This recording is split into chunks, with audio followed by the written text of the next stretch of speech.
A few months back, I looked at the 90s Tomy Sonic line, in which I looked at everything Tomy made in that line. Everything like the games, figurines, and plushes. Within their couple year run, they've only made 3 plushes. A normal Sonic, a Tails, and a Sonic with suction cups.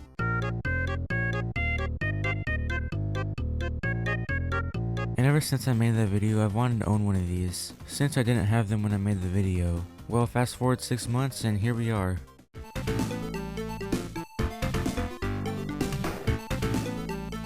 A few months back, I was doing a normal look on eBay, as you do at 11 PM at night. I was looking for some 90s plushes to add to the collection. Then I remembered the Tomy Sonic plush was on my wanted list. There was a lot of reasons why I wanted this plush, one being that it looks very good, and the second is very similar to the promotional plush used for the pitch for the original game. These plushes are very similar, I mean they both have the same hands, and everything as a whole is the same, just minus the wires and the limbs. So I went to look for it and saw that they didn't have any. For a moment I realized this plush is not as common as I thought. So I sat and thought of how I can get this plush. Then I remembered these plushes were able to buy in the UK. Then I remembered eBay UK exists. So I went to have a look and saw how cheap they were. Okay, now it's just a matter of choosing the best looking one. Okay, this one doesn't look that bad and... oh, okay, maybe I could find one for a cheaper import shipping cost. Okay, this one looks fine and... so there was a bit of a problem. Either the import costs were a bit too expensive, or it didn't even ship to the US at all. All hopes were lost until I found this. The condition was very good and the listing price was good, and the import cost was great. And when I saw that 16 people were already watching this, I bought it. So it turns out when you add everything to the cart, and you go through all the payment steps, it shows the actual import cost, and the final cost for this plush was almost $60. And being the smart person I am, I still bought it. Was it a good idea? Probably not. But at least I finally got this plush, right? Right?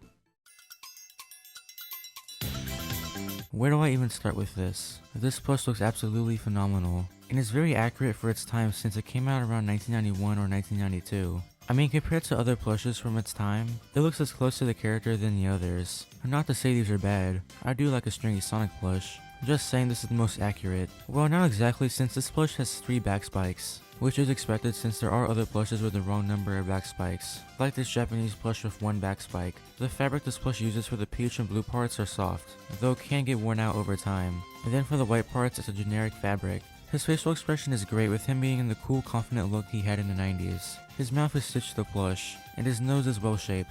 His eyes are plastic with the eye shines being painted on. And as you can see, my plush's shines are a little faded. One thing that I say that's bad about the face is the eyes. You can see the blue under fabric, but it's not really a big deal. His ears are really well made and for some reason they're really thick. His head spikes for the most part are well stuffed and shaped, except for the top since at the end it points up a little. Moving a little down, the back spikes are also the same quality. The torso is well shaped and stuffed. Speaking of stuff, his arms aren't, so they can freely move around really easily, though they mostly always go forward. His hands are well made with the left being open, and his right being an iconic pointing finger. His legs are once again unstuffed so they can freely move around too. His shoes look amazing, they're not too long or too short.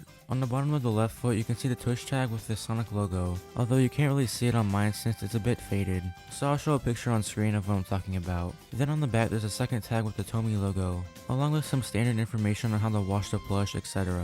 Then on the other side there's this weird code for something. I don't know if it's a manufacturing number or if it's something else. Please let me know in the comments. Now this plush also comes with a tag, though my plush doesn't have one, so I'll put a picture on screen. On the front there's a Sonic logo, and some Sonic and Tails art in a checkered background. Then on the back there's some more information. But going back to the plush, it's overall really great for its time, and would highly recommend for any 90s Sonic fan. And yeah, with that said, that ends the review for the Tomy Sonic plush. If I do ever find the others, I'll for sure make a video on them. So with that said, I'll catch you on the flip side. Goodbye.